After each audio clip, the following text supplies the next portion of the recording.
இப்போ சமீபத்தில் ஒரு வீடியோவை நான் பார்த்தேன். பாண்டே என்ற சங்கி தன்னுடைய மக்களுக்கு பேசுகிற அந்த உரைகளில் கிடைத்த ஒரு வீடியோ, ஒரே ஒரு வாசகம், 15 நொடிகளில் பேசப்பட்ட 3 விதமான விஷம கருத்துக்களை இன்றைய தினம் நாம பார்க்க போகின்றோம். ஹிந்துவாக இந்தியாவில் இருப்பதற்கு வரி கட்ட வேண்டும் அப்படிங்கிற காலத்தை நம்ம கடந்திருக்கோம். கற்பனை பண்ணி பாருங்க, இன்னைக்கு இருந்தா நம்ம எவ்வளவு கன்வெர்ட் ஆயிருப்போம். 18 ரூபா டாக்ஸ் சொல்றான், அவ்வளவுதான் கட்ட முடியாது, மாறிட்டு போறோம், இப்ப என்ன கெட்டுச்சு, 18 ரூபா மிச்சம் அப்படின்னு நினைக்கக்கூடிய இடத்துக்கு நம்ம வந்துட்டோம். அதாவது முகலாயர் காலத்தில் ஆட்சியில இந்துக்களாக வாழ்வதற்கு நாம வரி கட்டி கொண்டிருந்தோம் என்ற ஒரு பொய்யை சொல்லுகிறான். உண்மை வரலாறு என்ன? முகலாயருடைய ஆட்சியில இந்துக்களுக்கு ஜிஸ்யா என்கிற வரி இருந்தது. இந்துக்களுக்கு மட்டுமா இருந்தது? முஸ்லிம்களுக்கு வரி கிடையாதா? முஸ்லிம்களுக்கு ஜக்காத் என்கிற வரி இருந்தது. அதே போன்று மற்ற மக்களுக்கும் வரி இருந்தது. ஒரு நாட்டை ஆட்சி செய்ய வேண்டும் என்றால் பொருளாதாரம் அவசியம்.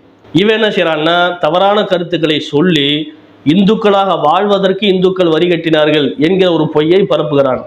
அதோடு மட்டுமல்லாமல் அந்த 15 நொடிகளில் 2வது அவதூறை சொல்லுகிறான். இன்றைக்கு அந்த சூழல் இருந்தால் எத்தனையோ இந்துக்கள் மதத்தை விட்டு போயிருப்பாங்க, வேற மதத்தில் கன்வெர்ட் ஆயிருப்பாங்க அப்படிங்கிற மாதிரி பேசுகிறான். முஸ்லீம் மதத்திற்கு மாறினாலும் அங்கேயும் ஜக்காத் என்கிற வரி இருக்கிறது. வரியிலிருந்து தப்பிக்க முடியாது. இவன் என்ன செய்யறான்? அப்ப பாட்ட முன்னோர்கள் வரியிலிருந்து தப்பிப்பதற்காக நாட்டுக்கு நாங்கள் வரி செலுத்த மாட்டோம், என்னுடைய பணத்தில் அடுத்தவனுக்கு உணவு போடுவதா, என்னுடைய பணத்தில் அடுத்தவனுக்கு நீங்க வாரி கொடுப்பதா, நான் வரி கட்ட மாட்டேன் அப்படிங்கிற எண்ணத்தில் இருக்கக்கூடிய இவர்களுடைய முன்னோர்கள் கண்டுபிடித்த வாசக அமைப்பு தான். அதை அவன் என்ன செய்யறான்? வாந்தி எடுத்து பேசக்கூடிய ஒரு காட்சியை பார்க்கிறோம். இது 2வது அவதூறு. 3வது அவதூறு என்ன செய்யறான்னா, அன்றைக்கு இருந்த மாதிரி வரி இன்றைக்கு இல்லை, நம்ம தப்பிச்சிட்டோம், இன்றைக்கு அந்த சூழல் இல்லை அப்படிங்கிறான். உண்மையில இந்துக்களுக்கு போடப்பட்ட முகலாயர் காலத்தில் இருந்த ஜிஸ்யா வரியை விட, முஸ்லிம்களுக்கு முகலாயர் காலத்தில் இருந்த ஜக்காத் வரியை விட இன்றைக்கு இந்தியாவில் கிட்டத்தட்ட 40க்கும் அதிகமான வரி வசூலிக்கப்படுகிறது. முகலாயர் காலத்தை விட பல மடங்கு அதிகமாக வரி வசூலிக்கப்படுகிறது. ஏன் இந்த டைலாக் இப்ப பேச?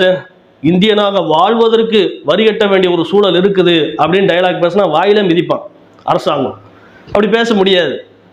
அப்ப என்ன செய்யறான்னா, இது போன்ற தவறான பேச்சுக்களை பேசி மக்கள் மத்தியில் கலவரத்தை ஏற்படுத்த வேண்டும், முஸ்லிம்கள் மீது கடுமையான ஒரு வெறுப்பை ஏற்படுத்தி விட்டால் இவர்கள் வரியின் மூலமாக இந்து மக்களை மதம் மாற்றி இருக்கிறார்கள் அப்படிங்கிற ஒரு பொய்களை பரப்புவதன் மூலமாக மிகப்பெரிய மத கலவரத்தை தூண்டலாம் என்று பேசியிருக்கிறான். இது போன்ற சங்கிகளுடைய பேச்சுகளை பொதுவான மக்கள் சிந்தித்து புரிந்து கொள்ள வேண்டும், அப்படியே ஏற்றுக்கொள்ளக்கூடாது என்பதை நான் ஒரு அறிவுரையாக சொல்லிக் கொள்கிறேன்.